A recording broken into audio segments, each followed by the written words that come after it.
कहते हैं जब भी ओरफिश समंदर की गहराइयों से ऊपर आती है तो उसके कुछ ही दिन बाद कोई ना कोई तबाही जरूर होती है।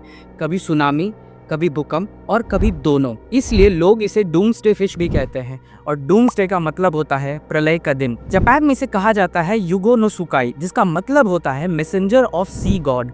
एक जापानीज माइथोलॉजी के हिसाब से जब समंदर में कोई घटना होने वाली होती है तो समंदर के देवता इस मछली को एज अ वार्निंग भेजते हैं। और ये बिलीफ सिर्फ लोकल लोगों तक सीमित नहीं है, बल्कि दुनिया में कहीं भी ओरफिश दिख जाती है तो चर्चा का विषय बन जाता है। और कुछ पैटर्न्स तो वाकई हैरान कर देने वाले हैं। अब देखिए 2009 और 2010 के बीच जापान के ओयामा और ओकिनावा कोस्टल एरियाज में लगभग 20 ओरफिश देखी गई, जो कि बहुत रेयर चीज है।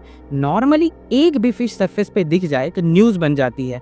उसके बाद 11 मार्च 2011 के दिन जापान में 9 मैग्नीट्यूड का एक भयंकर भूकंप आता है और इसके बाद सुनामी भी आती है। इस डिसास्टर में 20,000 लोग अपनी जान गंवाते हैं और फुकुशिमा न्यूक्लियर पावर प्लांट तक कोलैप्स कर जाता है। और फिर लोगों ने उस ओरफिश साइटिंग्स को इस घटना से जोड़ दिया। क्या ये बस कोइंसिडेंस था या सच में नेचर का एक वार्निंग? 2010 में चिली के समंदर के किनारे ओरफिश और साथ में कुछ डीप सी क्रिएचर्स दिखते हैं और ठीक कुछ दिन बाद 8.8 मैग्नीट्यूड का अर्थक्वेक आता है। 2017 में फिलीपींस के सरिगऊ सिटी के आसपास 3 ओरफिश शोर पे मिलती है और लोकल मीडिया इस बात को हाईलाइट भी करती है। लोगों ने वार्न भी किया और 2 दिन बाद 6.7 मैग्नीट्यूड का अर्थक्वेक आता है और 8 लोग मारे जाते हैं और कई लोग घायल हो जाते हैं। 2020 के बाद से मेक्सिको, कैलिफोर्निया और कैनरी आइलैंड में भी ऐसे ही पैटर्न्स देखे गए। नवंबर 2024 में सदर्न कैलिफोर्निया में एक और ओरफिश मिली और उसके 48 घंटे के अंदर 4.6 मैग्नीट्यूड का अर्थक्वेक रिकॉर्ड हुआ। फरवरी 2025 में कैनरी आइलैंड पे भी एक ओरफिश मिली थी।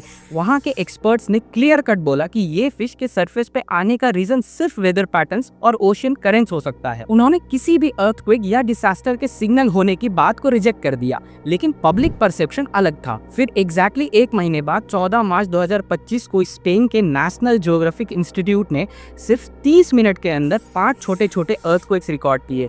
इनकी मैग्नीट्यूड्स 1.6 से लेकर 2.6 तक की थी। ये फिश आमतौर पे 1000 से 3000 तक की गहराइयों में रहती है, यानी इतनी गहराई जहां इंसान तो क्या लाइट तक आसानी से नहीं पहुंचती। लेकिन जब ये फिश सरफेस पे नजर आती है तो शोर मच जाता है, क्योंकि ऐसा माना जाता है कि ये किसी बड़े नेचुरल डिजास्टर का सिग्नल हो सकता है। और सबसे हैरानी की बात यह है कि मई 2025 के बाद से दुनिया भर में ओरफिश की साइटिंग्स बढ़ने लगी है। और फिर जून 2025 तमिलनाडु के मछुआरे समंदर से एक 30 फुट लंबी ओरफिश पकड़कर लाते हैं। इसको उठाने के लिए 7 से 8 लोग लगे थे।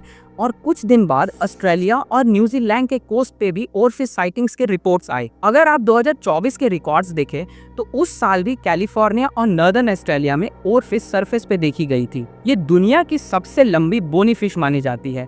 इसकी लेंथ 7 से लेकर 11 मीटर तक रिपोर्ट की गई है। इसका बॉडी रिबन जैसा होता है, पतला, लंबा और बिल्कुल स्नेक जैसा मूवमेंट करती है। इसके ऊपर का पार्ट जनरली सिल्वर कलर का होता है और हेड पर एक लाल रंग का क्रेस्ट भी होता है। अब सवाल उठता है, क्या ये सिर्फ फियर साइकोलॉजी है या कुछ साइंटिफिक एक्सप्लेनेशंस भी हैं? 2019 में जापान के कुछ साइंटिस्ट ने एक डिटेल रिसर्च पब्लिश की। उन्होंने 1928 से लेकर 2011 तक के डेटा को एनालाइज किया, जिसमें 336 ओरफिश और डीप सी क्रिएचर साइटिंग्स और 221 अर्थक्वेक्स जिसके मैग्नीट्यूड 6 या उससे ऊपर थे, उनको कंपेयर किया गया। इस कंपैरिजन से पता चला कि जापान में सिर्फ एक इंसिडेंट ऐसा था जहां दोनों चीजें कोरिलेट कर रही थी, बाकी सब रैंडम थी। यानी स्टैटिस्टिकली इसका कोई प्रूफ नहीं मिलता, लेकिन थ्योरीज फिर भी हैं। कुछ रिसर्चर्स जैसे रैचल ग्रैन का कहना है कि अंडर वाटर सिस्मिक एक्टिविटी जैसे कि प्रेशर चेंज या टेम्परेचर में बदलाव कुछ सी क्रिएचर्स को डिस्टर्ब करती हैं। शायद उनके इनर ऑर्गन्स या नर्वस सिस्टम पे असर पड़ता है और वो सरफेस पे आ जाती हैं।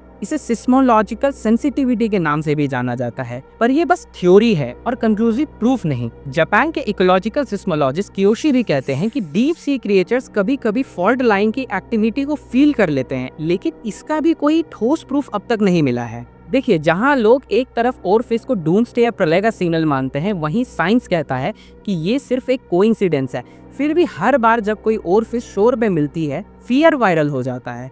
2023 में इंडोनेशिया में एक 16 फीट ओरफिश शोर पे मिली और लोगों में डर फैल गया। मीडिया ने headline the, is disaster coming. 2015 में थाईलैंड में भी सेम इसी तरह का इंसिडेंट हुआ। सोशल मीडिया पर headlines I, and is near, लेकिन कोई डिसास्टर नहीं आई। ये एक क्लासिक साइकोलॉजिकल पैटर्न है। जब कुछ रेयर होता है उसके बाद कोई ट्रेजेडी होती है तो लोग उस रेयर इवेंट को उससे जोड़ देते हैं। साइंटिस्ट कहते हैं कि अब तक कोई भी ऐसी मशीन, कोई जानवर या कोई सिग्नल 100% एक्यूरेटली अर्थ को प्रेडिक्ट नहीं कर पाया है। लेकिन जब पैटर्न बार बार रिपीट हो तो सवाल तो उठता है, जैसे कि जापान में 20 ओरफिश दिखना और 9 मैग्नीट्यूड का अर्थक्वेक और सुनामी आना, चिली में मल्टीपल साइटिंग्स के बाद 8.8 मैग्नीट्यूड का अर्थक्वेक और फिलीपींस में 3 साइटिंग्स और 6.7 मैग्नीट्यूड का अर्थक्वेक। क्या ये बस एक कोइंसिडेंस है या हमें इस पर और रिसर्च करनी चाहिए? क्या ओरफिश एक नेचुरल सेंसर है या बस एक रेयर इवेंट जो हमारे दिमाग को ट्रिक करता है? आपका क्या मानना है? ओरफिश एक वार्निंग है या बस एक ओशियन क्रिएचर? कमेंट में जरूर बताइएगा। इस वीडियो में यूज किए गए सारे सोर्सेज का लिंक आपको डिस्क्रिप्शन में मिल जाएगा। और वीडियो अच्छा लगा हो तो लाइक कीजिएगा और चैनल पे नए हैं तो सब्सक्राइब जरूर कीजिएगा।